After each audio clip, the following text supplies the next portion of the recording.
All right, welcome all. Thanks so much. Had a little audio trouble there, but I think we're all better now. Thanks for joining us today. I'm excited to be here with you all. And we're going to get started. I know you all are busy educators from all over. And I'm happy to share this webinar with you. So my name is Meredith Portsmore. I am the director of Tufts University Center for Engineering Education Outreach and also a research professor here. I'll tell you a little bit more about our center as we talk about what you signed on today, which is turning classroom books into engineering design problems, and a project we've had doing that for many, many, many years. So overall, we're going to talk, just tell you a little bit about our ideas and where they come from and kind of our core values so that it makes sense why we do things the way we do. We're going to walk through a classroom example. We're going to have one where you can try it out and kind of do it. It'll be a thought experiment since we're all not together to build in person, but extra points if you decide to build on your own. We'll talk a little bit how novel engineering connects to social emotional learning, go through a few of the tips to get started. Obviously, this is a big idea and a big topic and something we do classes on and weeks of PD. So today is just a taste, but definitely some places where you could get started as well as places for more information. And all of you who registered are entered to win our novel engineering book, which we'll do a drawing for after today's session and then share that out. So for those of you who are new to us, although I see some familiar names on the list, some folks who I definitely know we've worked with and gotten to learn with before, the Center for Engineering Education and Outreach is at Tufts University.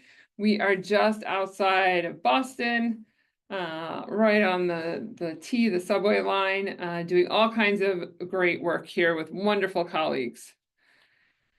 We are an interdisciplinary center, so I have all kinds of faculty and educators involved in the work here that want to create the next generation of problem solvers from kindergarten through college. So we work with students from 5 through grad school, which can be much older. We don't need to name numbers there. Through innovative research-based experiences. So we do a lot of research in new technologies. We do research on learning. We go into classrooms and collect video data. We do interviews. We look at assessments, all kinds of work to think about what does the next generation need to become those problem solvers. And we have some core values, which I bet if you're here today, you share with us, which is that children are budding engineers. We know that they have amazing ideas. Anyone who spends time with youth and children today know they are building, creating ideas. And so we really think of it as our job to tap into that, to think about what kind of experiences can we create that tap into their interest, their excitement, and the things that they're curious about. And likewise, we feel that teachers are an integral part of the process. Teachers are to learning in our world as doctors are to medicine. So we need to think about how do we support them with resources and tools that let them do their amazing work in even better ways and with all of the resources that they need. So as you see this approach, you'll see these two threads go through it in terms of how are we tapping into the fact that we know kids can do these things and that they're amazing and that teachers are essential to this process. Now, engineering, I know is probably familiar to many of you, but I'll define it as we talk about it. We talk about engineering is applying understanding of the world in pursuit of solutions to problems. So it's a really big definition because there's a lot of ways to define engineering. Folks will talk about the math and science of it, but we know it's much bigger than that. Broadening what engineering is and what kind of knowledge we care about is so important to solving the problems of tomorrow. Right? As we think about renewable energy, clean water, all these grand challenges that are facing us, they are more than problems on a page, right? They involve stakeholders and ethics and thinking about who's being helped and who's being harmed. And so all of that wraps up into designing solutions for the future. And that's how we think about engineering. And there's definitely these set of practices that go with this that help us do that. And we really know that today, more than ever, We need to give our next generation of children chances to do that kind of problem solving, to have that big thinking, to find problems in the world and solve them. We can't dump knowledge into kids for 18 years or 16 years and then expect them to come out the other side looking for problems and doing that creative work. We need to give them the chance to innovate now. And so that is a lot of what informs this work. So what is novel engineering? How do you turn classroom texts into engineering problems? Well, that's what we're going to talk about today. So in this approach, we talked with teachers, we talked with schools, and we looked at what kind of time and resources folks have. And it became this approach where we take classroom literature. So novel engineering isn't a curriculum. It is an approach that you can use with all kinds of ELA curriculum, all kind of texts that you might use in your class, where those are the starting point for an open-ended engineering design challenge where students engineer solutions to help characters. So the one you see on top here, Tales of a Fourth Grade Nothing, right? If you remember that story, we have Peter with a little brother who gets into all his stuff. He has a lot of problems, and some of them are great context for engineering. But we're not telling students which problems to solve, Peter. We're reading that book with them, and they are helping to find the problems that Peter has and think about the solutions and then actually make those solutions in the classroom. So what you see there is someone's idea. One of Peter's problems that all 10-year-olds recognize when they read that book is that his little brother is after his pet turtle in their little New York apartment, and he needs to keep that turtle safe. Dribble, if you remember. And so this child has designed a solution that raises Dribble's cage up to the ceiling, and but Peter can still get it down to play with the turtle, and it would all fit inside his little room in his apartment. So we have this great context for students to be thinking about problems, to be thinking about characters, to be doing all these things that we know professional engineers do as they solve big problems, but they're doing it using their texts in the classroom as the starting point. This work has been happening for quite a long time, and we are so fortunate to have learned and developed it with so many educators. We started back in 2010, which is a lifetime ago, working in classrooms, trying things out, and then building it into different resources. And so today is a taste of those resources, but there's many, many more that are available. We also had research questions around this. We wanted to really understand, what does it mean when you put together engineering and literacy? How do those things come together? How do students navigate that? So we videoed the classrooms where novel engineering was happening. We interviewed teachers and students really to get to how does this work? Why does it work?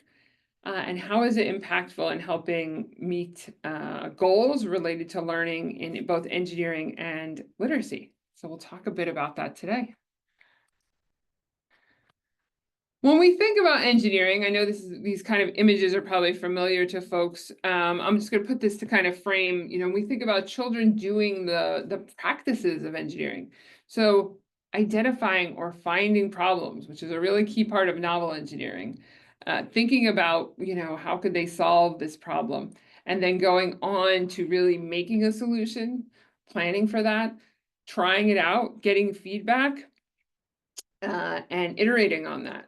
So that's a really powerful process. It's really different than many other things that kids have access to in school, where we prioritize a single answer or doing things right on the first try. So engineering is powerful in terms of thinking about the ways that kids see learning and the way that they see school. So we center that as our engineering piece in novel engineering. And when we talk about literacy, we talk about the broad spectrum. When we developed this project, we brought in folks who were researchers in reading and writing, teachers who specialize in English language arts instruction, really to think that literacy isn't just the ability to read, but it's to interpret, it's to write, it's to speak. And so as we craft these experiences, we think about providing opportunities to do all of those things within a novel engineering challenge. And the amazing thing is, even more When we started this project, we were excited about it, but the more we did it, the more excited we got, because it just mapped so well to what we want engineers to do, and it also mapped to what teachers and others care about in English language arts instruction. So, right, characters are a huge part. We want to understand them as we read books. We want our children to think about who they are, where do they live, what kind of qualities do they have. And that's really similar to what we want to do in engineering, right? We want clients, we want to understand who they are, what kind of needs, attitudes, and abilities do they have. All right, that informs our design. Now more than ever, right? We want our engineers to think about who they are designing for. How does it help them? What do they really need? We have a moment in time here to really be more thoughtful about the technologies we create going forward, and this centering it around people and who they are is really powerful. And books are, right? Well, we might be able to write a few requirements on a piece of paper for a design challenge. If we're reading a 5, 10, 200-page book, we have all kinds of rich situations with resources and constraints and complex problems. So books are really great. Well, it'd be wonderful if we could have all of our students, go into the world and design for other humans or other constraints, which is certainly a really great activity to do. This is a more packaged, a more manageable way to do it, and it's also connecting with things that also need to happen in a classroom. And we've seen it, you see a few of the pictures up here, but we've seen it across a wide range of books. So you'll be like, where's the activity? Where's the download? It's really more of an approach that you learn how to do. Not a recipe, more of a method. If we have cooking folks there, where you learn how to do something, and you can do it with all kinds of books. A short book like Mate Wake for Ducklings, a longer novel like Hugo Cabret, and lots of others. And as we go on, we can talk about what kind of books and texts work for it. We've also done it with nonfiction texts. We've done it with anthologies, all kinds of different things.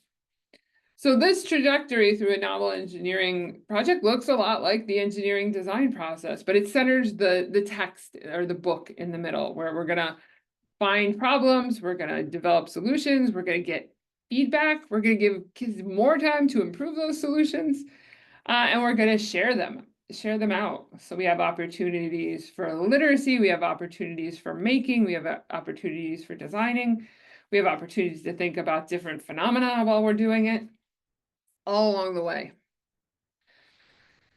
And what we really found, and what we really see, and you'll see in these examples, is these bi-directional benefits, right? So it's not that you do this because you want to do ELA and this is a way to do it, or you want to do engineering and this is a way to do it. We really see the engineering supporting the literacy, and the literacy activity supporting the engineering. Right, so by the story helps to make this a really, really rich engineering problem, right? In ways we couldn't have done without a lot more planning and work and finding clients in the world and all kinds of stuff. And likewise, right, if we're doing engineering, right, it really supports attention to the text. Well, I'm going to make a design decision. Is this right for the character? Would this make sense in their world?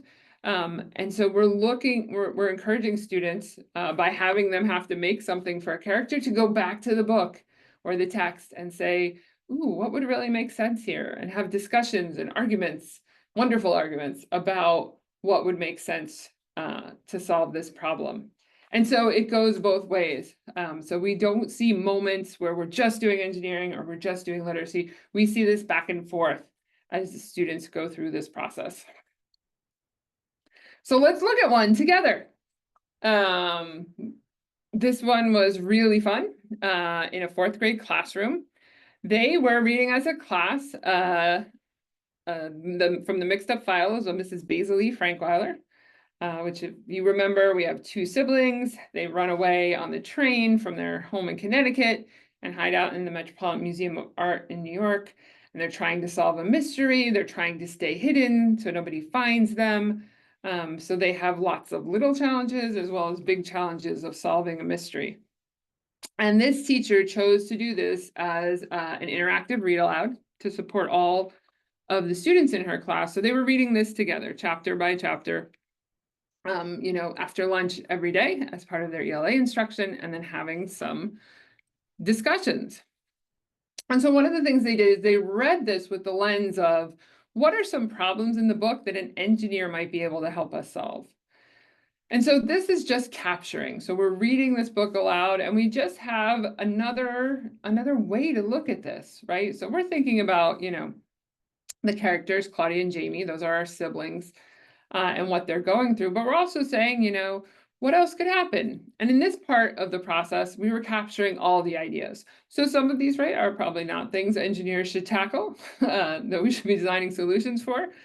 But we're still capturing them because they're still important to the literacy. So we're not throwing out the literacy just because we're going to make things. We're also going to talk about those ideas that Claudia feels left out. She has a great sense of injustice as she heads into her teen years. But there are also a lot of things that are really, really practical. So like they have a lot of their money in change and it's really noisy. And they're kids and they're trying to figure out something about a mysterious statue and they can't see it. So when we did this, we read the book beforehand and we're like, oh, okay, we figured out some problems. But as we did it with teachers and youth, they found even more problems. One of the things we'll talk about, right, is having texts where kids can relate and bring their lived experiences as children or from their locale is really powerful because they really related to the problems the kids have where, you know, you might, as an adult, kind of skim over, oh, it was hard to see because you're only 4 feet tall. That really resonates with fourth graders.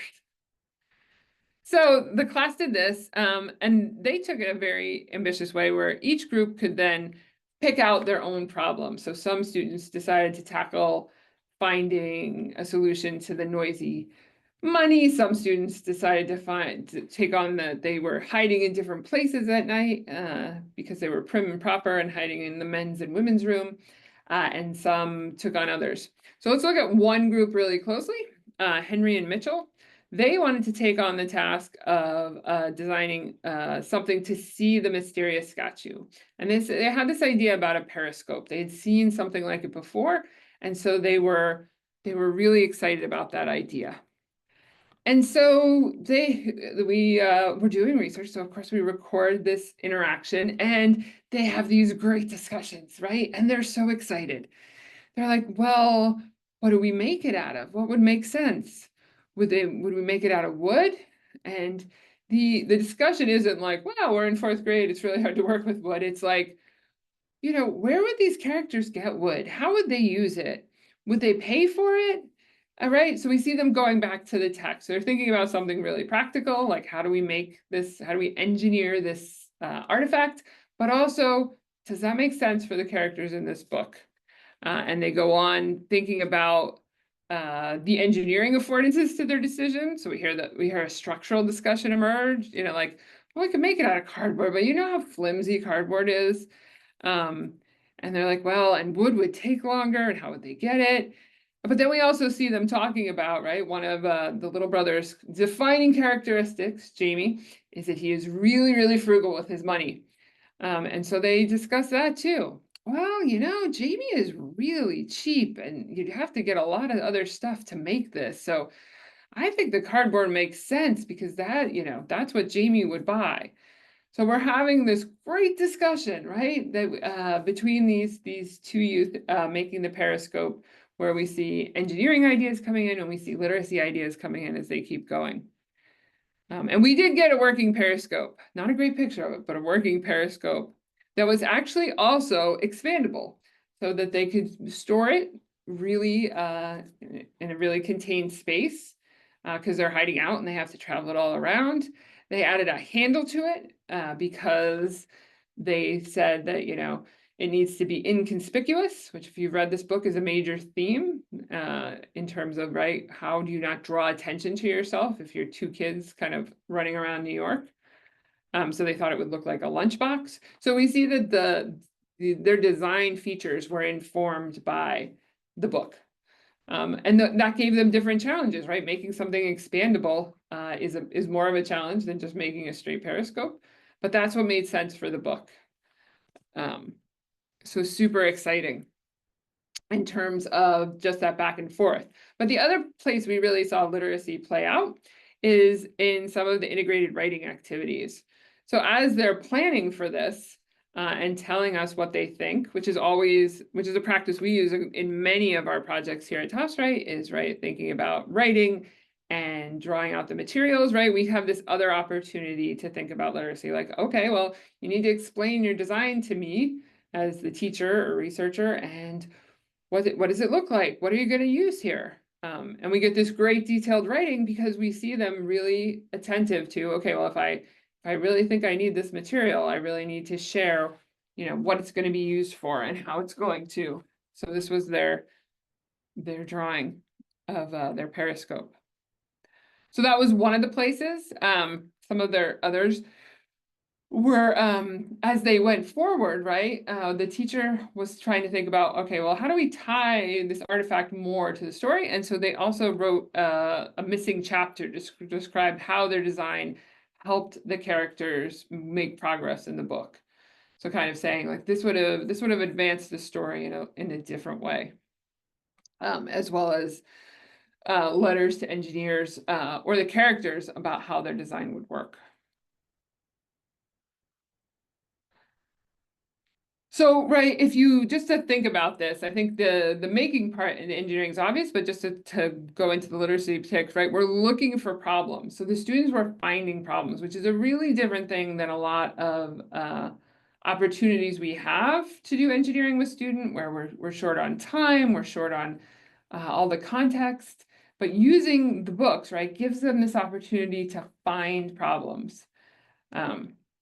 If we think about inventors, if we think about entrepreneurs, that's one kind of engineering that's really exciting, to find problems in the world and think about how you can make solutions. It's also a really awesome way to situate today's use as being folks that can find and solve problems. We have to think about the constraints and criteria, like all engineering problems have them: faster, higher, stronger, made in 10 days. And we can do that. We can do that. We can also make inferences based on the story. So we don't know exactly what Claudia and Jamie, our main characters, would think about the periscope, but we can make conjectures and inferences on what would make sense for them. And we got so many great solutions. We got a backpack to store change and keep it quiet. We got a timer based off sand that would wake up Claudia and Jamie so they would not alert the guards, a device to trick parents into thinking Claudia and Jamie were in their beds. That one was a little harder to test, a device to distract the guards. The picture, though, here is one of my favorites that did get tested. In the story, which is set a while back, they need more money, and the museum has a fountain, where people throw pennies. And so these folks invented a scooper that would scoop the money out of the water, and then scoop the money out of the water, and the water would trickle through, which they tested with pennies and sand, not water, but pennies and sand to keep the classroom sane. And it was really exciting as the students shared these out that they could all talk about it, because they've all read the book. They can all think about what would make sense for the character and ask questions like, okay, well, this one is a little bit more conspicuous. It's a little bigger. Where would they hide it? And the students might reply, well, they stay in the exhibit with the beds, and they could hide it in one of the trunks. So always, again, coming back to the text as a way to justify their designs and sometimes challenge them. So hopefully that gives you a little bit to hold in your head, a little bit of picture of what novel engineering looks like. And so this one I'm going to ask you, this next part, I think is interesting for you to do right now. You might want a piece of paper or, your notes app on your computer to try it out. We're going to read a really short story together, which is really fun to do on a Wednesday afternoon.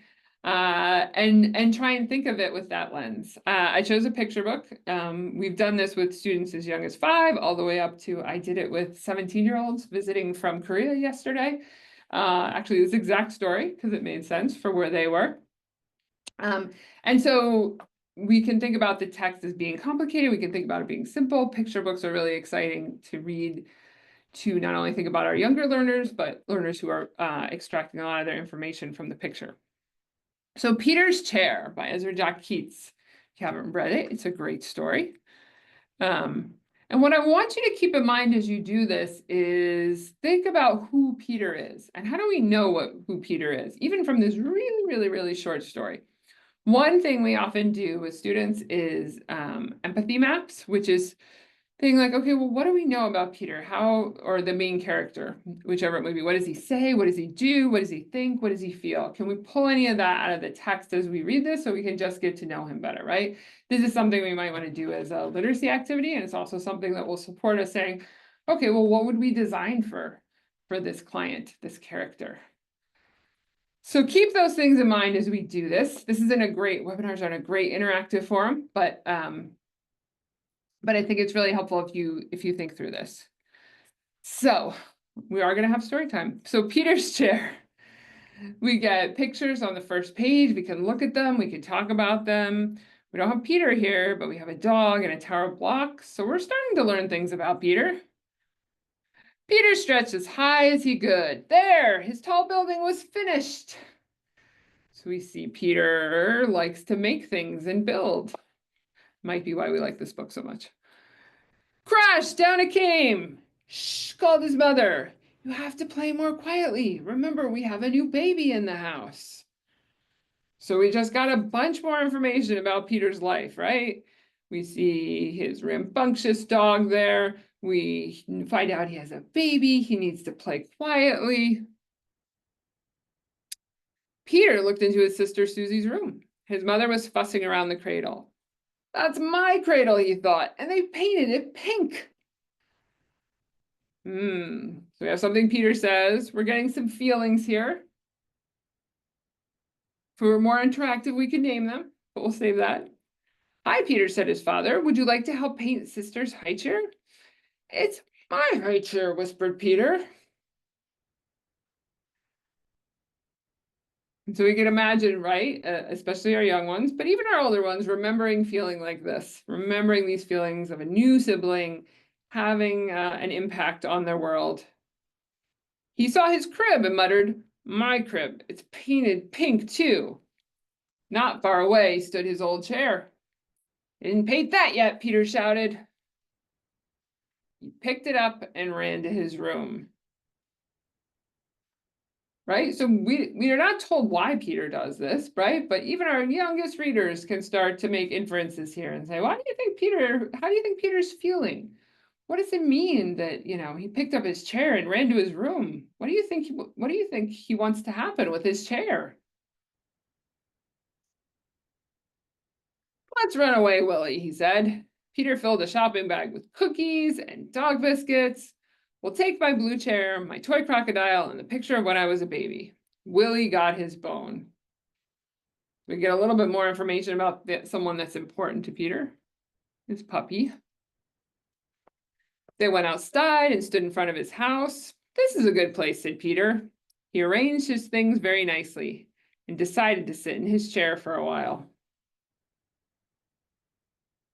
But he didn't fit in the chair. He was too big. His mother came to the window and called, won't you come back to us, Peter dear? We have something very special for lunch. Peter and Willie made believe they didn't hear, but Peter got an idea. Soon his mother saw signs that Peter was home. That rascal is hiding behind the curtain, she said happily. She moved the curtain away, but he wasn't there. Here I am, shouted Peter. Peter sat in a grown-up chair. His father sat next to him.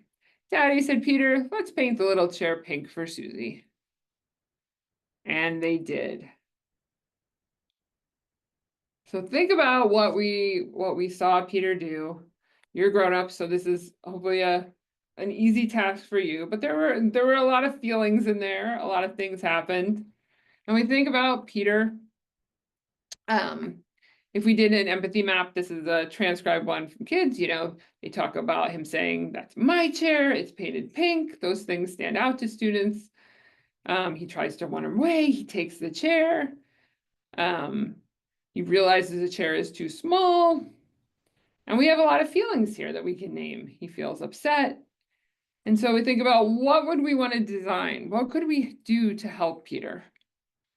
And so the process we think about scaffolding for that is, what's the problem you're trying to solve? So similar to the mixed up files of Mrs. Baisley Frank Weiler, right? There's different ways to think about this problem, and people have framed it in lots of different ways. Both youth, who are definitely much more Peter-centered, do this with older folks who think about the family as a unit. And then what can you make? And what can you make with the materials we have right here? So if you were to go into your recycle bin right now, what would you be able to make? Because we want to create functional solutions, right? So these non-engineering solutions, they work. One of the key parts of it being engineering is that they can actually try these out. They might try them out with a doll in the classroom or even a water bottle just to see if they work. But we're trying to make functional solutions. So sometimes that's hard for kids, and the first time through, they might tend more towards art, which is a wonderful and magical thing, but not what we're going for here. And then we might do, the process again and say, we want it to work. We want to try it out. And how are we going to know that it works? And then sketching and labeling your design. So if you're following along, if you think about what you might build right now, would you think about different things? One thing I'll call out that sometimes these words are newer to folks is this idea of criteria and constraints. And we have these for Peter, anything we'd make for Peter from the book. So criteria, we often talk about like the must-haves. What does my design solution have to do? And what are characteristics for a successful design? Whereas constraints, right, are my limitations. So things that I have to keep in mind when we're doing this. So if I map this onto Peter's chair, right, if you think about this, right, and this comes from another design session with children. They're like, well, it has to fit Peter. So whatever we made needs to fit Peter. We might have to talk about how we'd figure that out in our classroom, whether we'd make human-sized chairs, which some folks have, or we might use a doll or a toy in the classroom to approximate Peter. It cannot be pink. That is a criteria that often comes out from youth. It needs to be quiet, whatever it is. Something that interests him, and maybe something to do with his pieces. We don't have a ton of constraints in this problem in terms of the actual project. A big constraint that comes in is what is feasible to make in our classrooms. And we always have to foreground that when we do novel engineering, because it does have to be something that can happen inside a school building. So it needs to use these materials. So oftentimes teachers might have the materials out, or maybe they've done a warm-up project where students get to do something creative with the materials. And I'll show you a materials list later on. It needs to fit in our classroom. If students are doing multiple building sessions and the projects are all being left up here in Massachusetts, they're left along the radiator or on the top of a cabinet. Right, they have to fit in certain space constraints. So we're not going to make something that's 6 feet long. And those are realistic, right? In terms of this is a classroom project.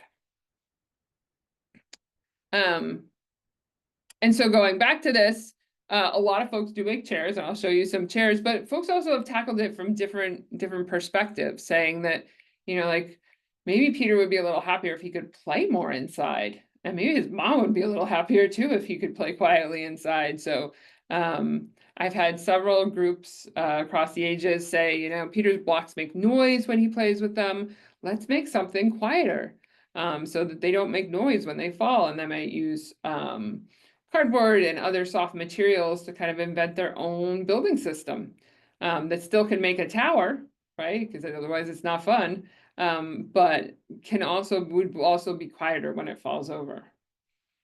So that's one way to think about it, right? So you might say, oh, well, the other thing we should make from this book is a chair.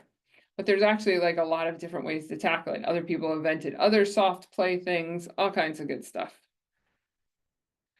This is work from a kindergarten class. You can see different aspects here. In the top left, the top one, right? It was very important that it was blue, right? So I've made a chair for Peter. It'll fit Peter, and it also needs to be blue. Down below, they made 2 chairs, one for Susie and one for Peter, so they would both be happy. And over on the right here, this one with the paper plate on the back, had to have enough room for Willie. So some students really connected with the idea that, we see Willie on every single page, and it's obviously important that he could have Willie with him. And then he could probably also sit there with Susie. So here we have these artifacts. We're getting more discussion. We're going back to the book and doing all kinds of cool things. So those are two ways that you can see it happening, right? And so you can think about this in all kinds of different ways for your own setting. Another thing that's come to light, especially lately, is just that we really focus in novel engineering on student ideas, which gives us this opportunity to think about social emotional learning. Students have a lot of autonomy in deciding what they're going to do, right? We're not giving them the design challenge. They're finding the problem. They are thinking about their own awareness of it and how they connect with the character. And we have this context to really talk about how they feel, how we think the character feels, how they would feel in this situation, and to support a lot of that happening in the classroom.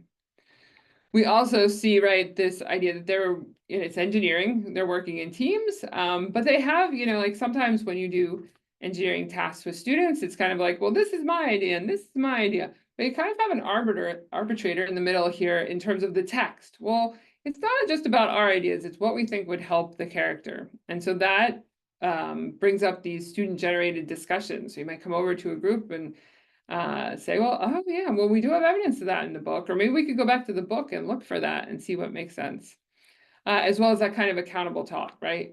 So when we're saying it needs to be designed this way, it needs to be designed that way, we have that structure here of not just saying, oh, well, you and your partner should compromise. It's like, well, you and your partner should agree on what we think would be most important for the character.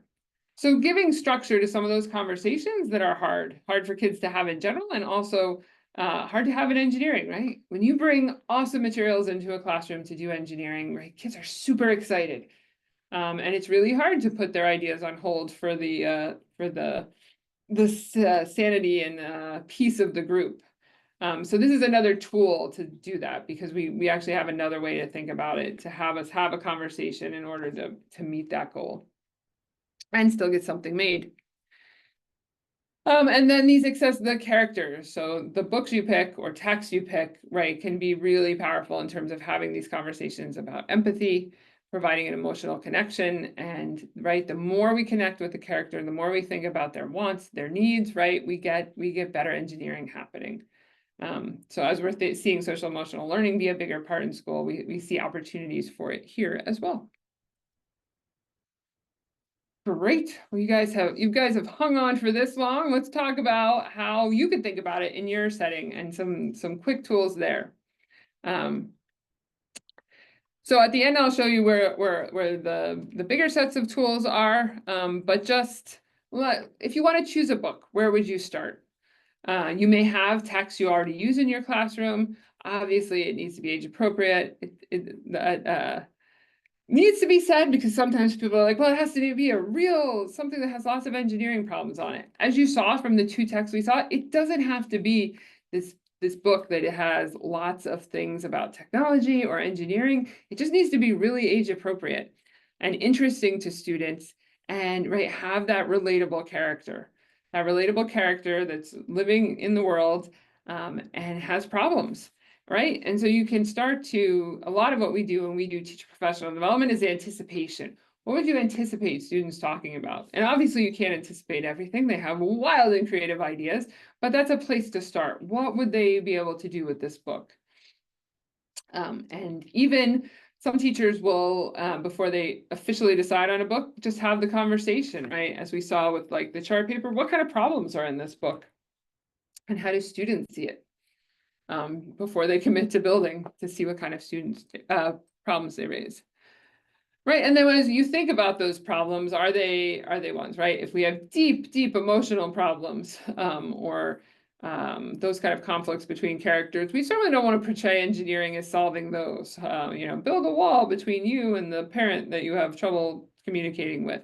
We want to think about where it's appropriate, right? We certainly don't want to override the emotional arcs of stories with engineering.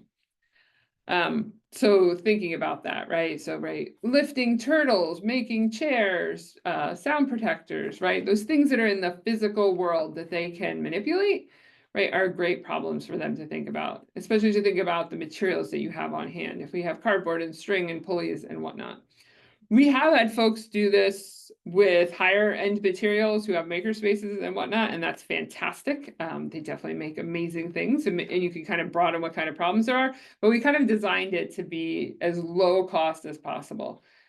Typically, before I do a workshop, I put out a call on our little office channel to say I need egg cartons, toilet paper rolls, cereal boxes, and then I come in with string and tape and scissors, and I can do, I can do a whole 8 hours of workshop programming.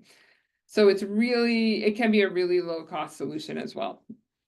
But that said, right, are the problems age appropriate? That goes with that. And are the materials something students would have experience with? Even if you are using the lowest cost materials, right? If we think about cardboard as being really easy, if students haven't had an opportunity to play with those materials, that's still a barrier, right? So, and I've always just found, right, like when you get a new material, maybe you've never built with egg cartons before, maybe you haven't built with popsicle sticks before.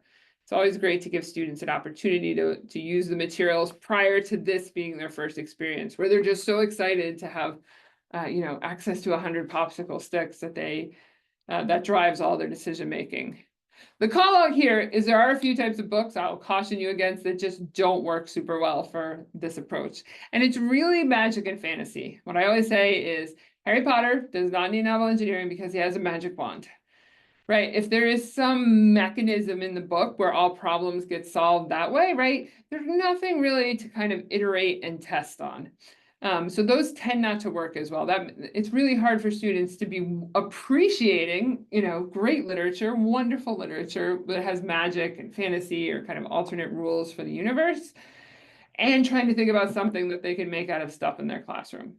So that still gives us a whole lot of realistic fiction, nonfiction, all kind of historical fiction folks have used.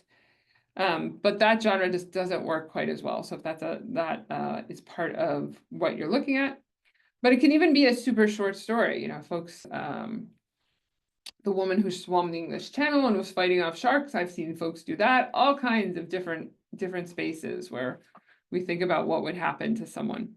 And some they're doing more interpretation and extrapolation, and some they have everything in the text. Okay, so you think about a great book. You have a great book in your classroom that you think would be a good candidate for novel engineering. So then you want to think through your trajectory. How are students going to access the text? So these are questions you probably have already thought about in other ways. But it's important to think about how are we going to get those problems from the text and how are you going to hear about them? Is it going to be an interactive read aloud? Are you having students do independent reading and then maybe coming back for classroom discussions? Are they doing journaling? So thinking through, right, the access to the text is really important and how that supports the engineering process. How long are they going to be making and building structures? That can help you kind of rein in the ideas. As you saw, right, the drawing and planning part is really useful to give you that window into what they're thinking. It's much easier to give students feedback about a drawing than it is to say, we only have 20 more minutes, stop building. So that can be a really powerful way to think through it. And then also push back on ideas. Well, how would the character use this? Definitely so students get excited, as I said before, about the materials and really want to make an X. And you're like, that doesn't really connect to the story. And again, that's really a lot easier to push on with drawings than it is with final artifacts. What kind of structures are you going to have for feedback? A lot of times teachers have mid-design shareouts where, they know students are going to have more time building, but either they'll have groups give each other feedback or do a classroom feedback where you can think about, okay, so you're doing this. Students sometimes raise engineering problems, like I can't figure out how to make this lock, and students might have ideas. Other times it might be like, okay, well, what would happen? This is a story about if we take Peter's chair and someone has it like bright green or pink, right? Students might have different feedback there. And we focus on the mid-design share out because it's really important that we don't save that all for the end. At the end, people get defensive and they don't want to have conversations about changing their design. But if they know they have more time, right, then we can have really great conversations about, okay, well, what would make this even better for your character? Or what would make it function even better? So it really supports that iteration if we really make sure we protect some time for students to follow up on feedback. One pattern, right, you see in engineering in school sometimes is we make it and we share it out at the end, and then we ask people for feedback, and that feels icky, right? If you're getting critique on your design, but you didn't have more time, that's really tricky for students. So really putting the emphasis on the time in that middle part. And then how might you think about writing integration? Do you want to do it up front where they're planning? Do you want them to write letters to their character, book chapters? Are there other writing goals or presentation goals that might be supported by this? So as you think through the process, you can make those decisions. We will record this webinar, and basically any and all materials are fair game. This is a list that we often share. You don't need all of them. You can think of them in categories of, some things to connect, some things that are structural, some things that are removable. You can really do a lot, right, with students' creativity and tape. Tape is pretty much non-negotiable, which is tricky since it's not a great recyclable material, but for novel engineering, I would just say tape is non-negotiable. Preferably tape your students can manage themselves. So duct tape, right, is hard for the littles. So we do a lot of masking tape, a lot of painter's tape, and whatnot. It's a logistic, but it makes sense. Great. So that's a little taste of novel engineering. If folks have questions, we'll open the Q&A. It's definitely a process, and there's a lot of nuance and a lot of ways to dig into each part. We have some more information up on the Novel Engineering website if you're interested, where you can see some of the more of the books that have been done. There's always new books being added. If you want kind of a scaffolded approach to learning more about novel engineering, in spring 2025, we will be offering Novel Engineering, the online course. So a fully asynchronous online course through Tufts. So you'll get a notice about that. In that course, you get graduate credit for working through different engineering challenges related to that. You look at the research behind it. You get scaffolded and support from the instructor on planning a novel engineering trajectory. We talk about engineering and literacy. We look at video of existing classrooms that are doing that work. So if you're really excited, that's a great way, and looking for that kind of professional learning opportunity, that makes it much more scaffolded to do that. We also have a book out on novel engineering that has this. So you can read the whole case study of Mixophile and Mrs. Baisley Frankweiler in there, along with the teacher commentary of what she did, how long it took, all the choices she made there, as well as some of the planning worksheets that can help you through the process. So that is a little bit about the process and resources. We were thrilled to have you here today. And if you do it, we love to hear from you. Like you might send out baby pictures or dog pictures or anything else in your life that you'd post on social media. We love to hear when folks have, taken a novel engineering approach in the classroom. Tag us on social media. Send an email to teep@tuftsstudy.edu to tell us about what you're working on or pictures of what your students did. We will write back. It is exciting. We love to see it in the world. So if you decide to do any of that, or you have any questions about the resources that I've mentioned here today, let me know. So that will be all for the formal webinar. Let me click over to the Q&A to get some questions. And I will answer. So I have a question: how is this implemented in dual language immersion classes? So we've seen a lot of different things. Thank you for that question. So novel engineering has actually been implemented in Denmark and Brazil and Rwanda, all over the world. So we've seen a lot of different implementations. Domestically, when we've done it, we have seen it used with text that students are reading in their native language. We've seen them teachers provide additional scaffolds so that we could use English text, but let the students, do translanguaging while they're working things out.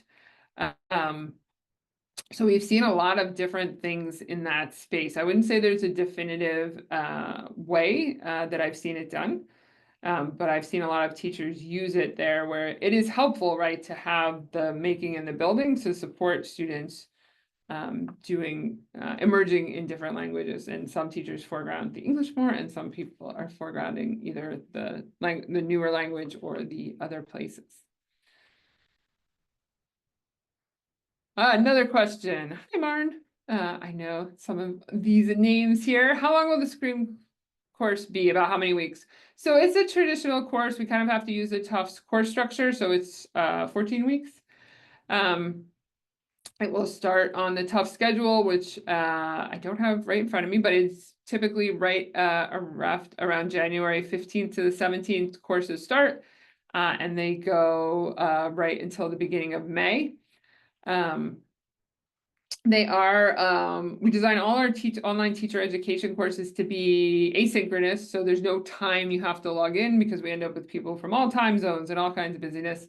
Typically what happens in them, right, the instructor posts the assignment on a Friday, and things are due over the course of the next week. All of our grading policies are very responsive because, of course, our spring break doesn't align with your winter spring break. And so there's lots of flexibility with the courses and the instructors to be able to figure out how to make that work with your schedule. So you still get a spring break and are able to rest and rejuvenate.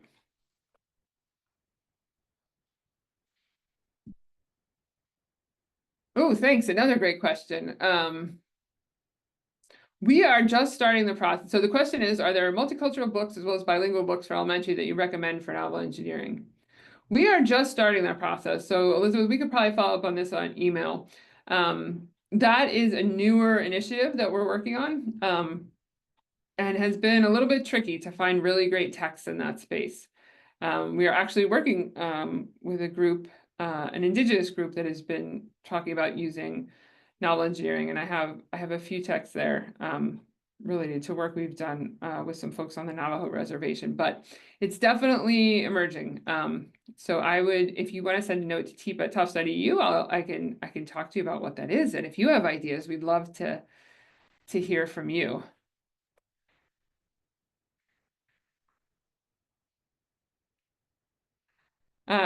Kim said, I see one of my alumni from one of my other online courses, Kim already here saying, endorsing us. So I'll just shout that out. And great. Oh, we have some more questions. Excellent group.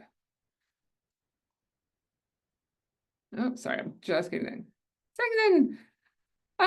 Great to see so many familiar names. How can we support students who have never created anything before to prepare them for novel engineering? Yeah, so one thing, so the typical sequence I follow with almost any engineering project is a free build is the first thing that we often do, right? So whatever materials you're using, build whatever you want. I always say it gets the wiggles out, right? It lets me see how students interact. It lets me see how they use the materials. So it's like almost like a formative assessment, some kind of pre-build, like build something, that uses 10 materials, maybe just to rein it in so you don't have, I don't know about your kids, but my own children love to tape like hundreds of things together. And in fact, my whole house is currently filled with rubber band launchers from my 12-year-old. So a free build, right? Do something with the materials, anything you want, get out like that. Because we always forget, right, that some kids don't have access to these materials, or they're busy families, and the rubber bands all over my house make me question my own decisions. But for sure, write a free build. And then starting maybe some kind of engineering challenge. So something to span the gap, something to, a chair for a stuffed animal, a tower that can stand or hold a book. So some really, really simple challenge to get them started with the idea that we're going to do engineering, and it's going to have this requirement that it has to do something, and it's okay if it fails and you have to iterate. That's a really, really hard thing to work with kids on, and we go into it a little bit in the novel book. And we actually have a new book coming out where we talk about some of those strategies as well, right? The classroom culture for engineering takes some time to establish. So it's a really, really great question. But I think starting with little challenges that are easy to iterate. If you go online, a number of like the Exploratorium and some other folks have an activity called Wind Tunnel, right? Where you put a fan facing upward and you put a little tube made out of embroidery hoops on top, and you let students try and make something that hovers in the middle.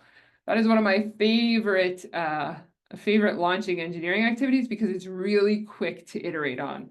It lets students try something, it doesn't work, they try something else. So it helps build that culture of like, yeah, this is what we're going to do. We're going to make something, it's not going to work, and we're going to try again.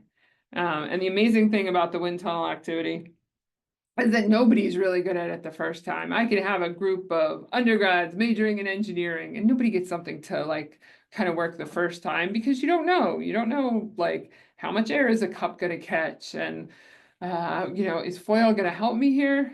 So I love a challenge where there's lots of quick iteration and lots of space for different ideas to work, and to get them started on that pathway of saying like, oh, this engineering thing we're doing is a little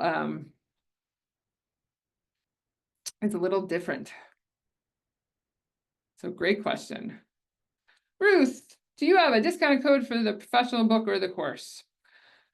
Unfortunately, we do not. NSTA sets the prices for their books. They do have discounts for members there. Our course is discounted by Tufts. It is still a significant investment, but Tufts does offer special rates for educators.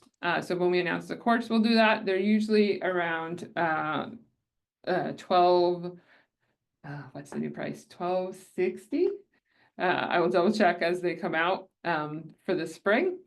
$12.60 for 3 shoes, or 3 credits.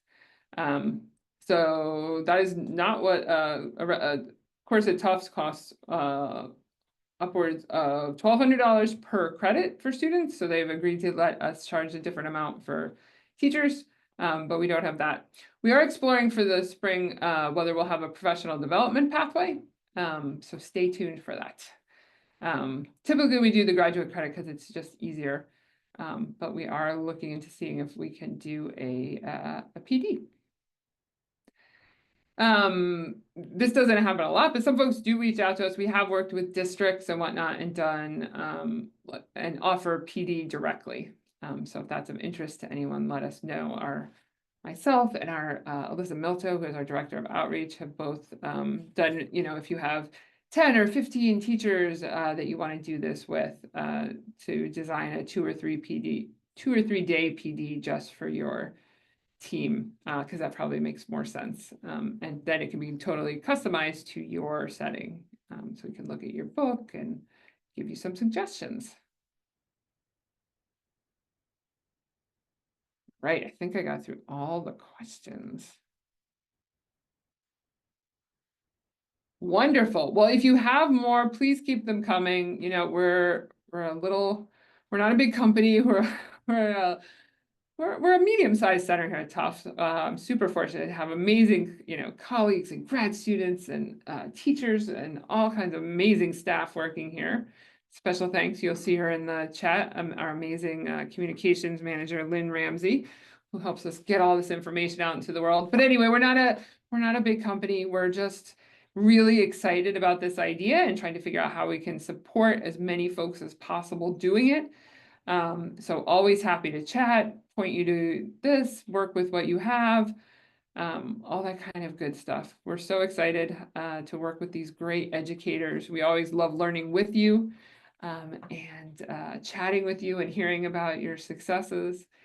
And if you've invented a new material that's better than tape for putting things together, we'll find an entrepreneur for that, because I spend a lot of time, even when I'm visiting a classroom, tearing up tape.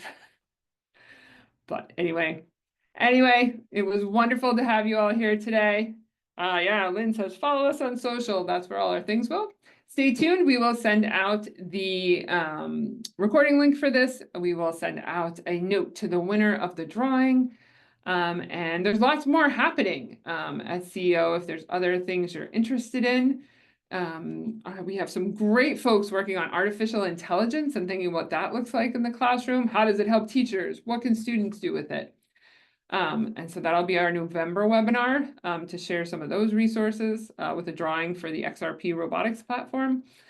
And then we've been trying to kind of like all this stuff you guys asked in the Q&A was great. And we've tried to pull some of that together into a single resource. So we have a new book coming out in December.